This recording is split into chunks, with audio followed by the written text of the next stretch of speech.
मैं रवि कुमार, स्वागत है आपका रेनेसा आईएएस में। चलिए ज्योग्राफी के टेस्ट नंबर 42 देखते हैं।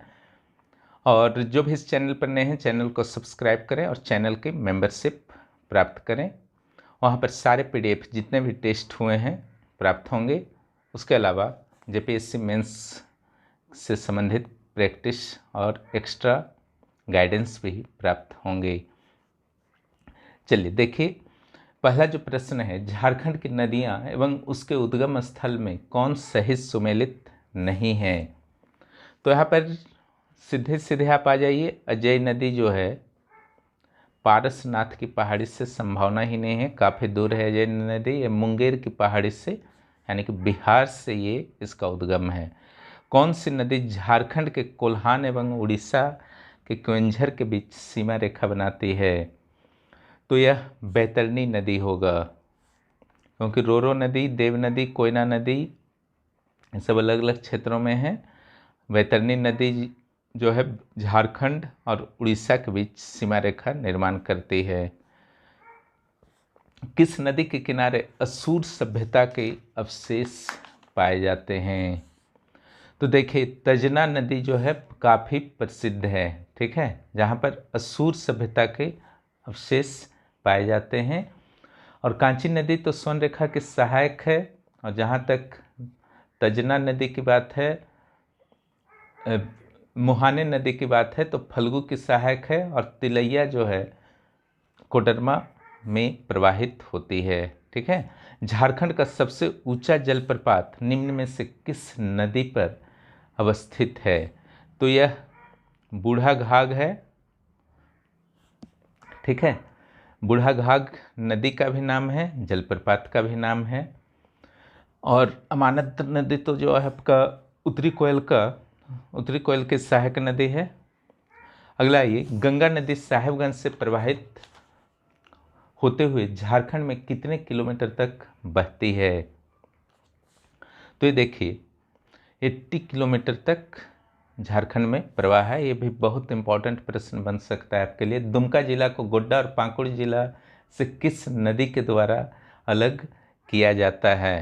ये बांसलोई नदी है ना।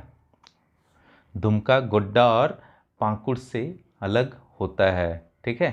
5 धाराओं से मिला है। चानन नदी जो है आपका 5 धारा से मिलकर बनी हुई है।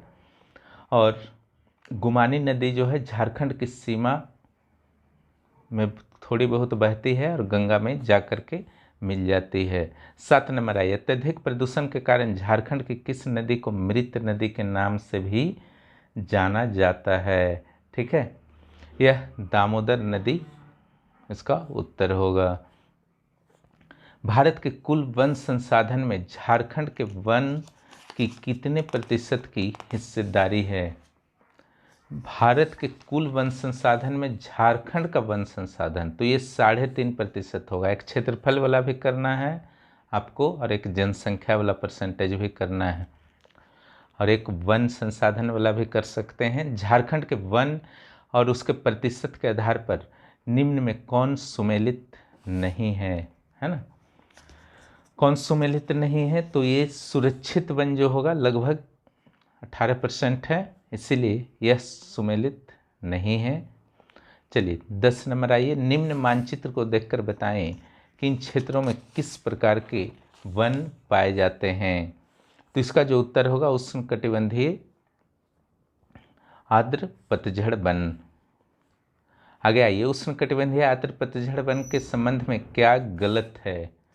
उष्णकटिबंधीय आर्द्र पतझड़ वन के संबंध में क्या गलत है।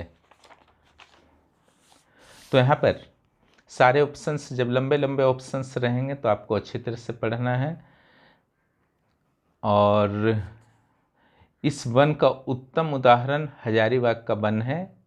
यही एक गलत यहाँ पर प्रतीत हो रहा है, क्योंकि इस वन का सबसे उत्तम उदाहरण जो है पश्चिम सिंहभूम का सारंडा वन है। आर्द्र पतझड़ वनों के विकास में कौन सा कारक महत्वपूर्ण होता है ना। मिट्टी, चट्टानों की प्रकृति, ढाल प्रवणता। तो यहाँ पर देखिए सारे के सारे इंपॉर्टेंट हैं। मिट्टी अच्छा होगा तब भी वनों की सघनता होगी। चट्टान अगर अपारगम्य होंगे तो वहाँ पर संभावना कम रहेगा। ढाल बहुत ज़्यादा रहेगा तो संभावना कम रहेगा। 13 नंबर आइए, निम्न में से कौन सा वृक्ष उष्णकटिबंधीय आर्द्र पतझड़ वन में शामिल नहीं है? कौन सा वृक्ष उष्णकटिबंधीय आर्द्र पतझड़ वन में शामिल नहीं है? तो देखिए महुआ होगा, है ना, क्योंकि यह मुख्य रूप से शुष्क शुष्क पतझड़ वन में पाया जाता है। ठीक है, इसको थोड़ा सा ध्यान रखिएगा। शुष्क पतझड़ वन की क्या विशेषता होती है? तो यहाँ पर पेड़ों की ऊंचाई और सघनता जो है अत्यधिक यहाँ नहीं होती है। क्वेश्चन में है पेड़ों की ऊंचाई एवं सघनता अत्यधिक पाई जाती है। ठीक है, तो ये गलत हो गया है। वर्षा कम होता ही है, पतझड़ का मौसम एक लंबा होता है। आर्द्र पतझड़ वन की अपेक्षा यहाँ पर पेड़ों की सघनता, ऊंचाई इत्यादि कम होती है। ठीक है, ध्यान रखिएगा, इसलिए 14 का बी उत्तर होगा।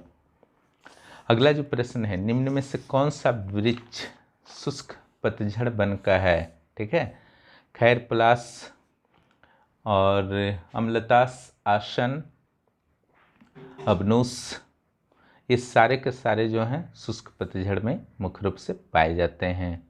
ऐसा नहीं है कि आर्द्र में नहीं पाया जाएगा, लेकिन मुख्य रूप से कहाँ पाए जाते हैं वह इम्पोर्टेंट है। निम्न मानचित्र में झारखंड का कौन सा वन क्षेत्र है? तो देखिए यह जो है उत्तर पश्चिम, नाम से ही पता चल रहा, उत्तर पश्चिम शुष्क झारखंड वन। यहाँ पर थोड़ा वर्षा कम भी होता है इस रीजन में। किस वृक्ष का प्रयोग औषधि, तेल, खाद्य सामग्री, अचार, शराब इत्यादि के निर्माण में होता है? तो देखिए महुआ होगा, हर चीज़ के लिए यूज हो रहा। करंज नीम भी औषधि के लिए है, लेकिन महुआ जो है ना वो शराब निर्माण के लिए भी होता है। रेलवे स्लीपर, दरवाज़ा, खिड़की इत्यादि का निर्माण लकड़ी के अत्यधिक कठोर एवं भारी होने के कारण होता है। यानी कि कौन सा लकड़ी ऐसा है जिससे सब चीज़ का निर्माण होता है? ठीक है, तो ये जो है साल और सखुआ दोनों होगा। चलिए आगे आइए, 18 19 आ जाइए। जलयान निर्माण, रेल के डब्बों के निर्माण एवं फर्नीचर निर्माण हेतु निम्न में से किस वृक्ष के लकड़ी का प्रयोग होता है? तो देखिए सागवान और शीशम दोनों का प्रयोग होगा, महुआ का तो होगा नहीं। माचिस डब्बे का निर्माण, पैकिंग, खिलौने का निर्माण हेतु किस वृक्ष की लकड़ी का प्रयोग किया जाता है? तो इसका जो उत्तर होगा सेमल होगा।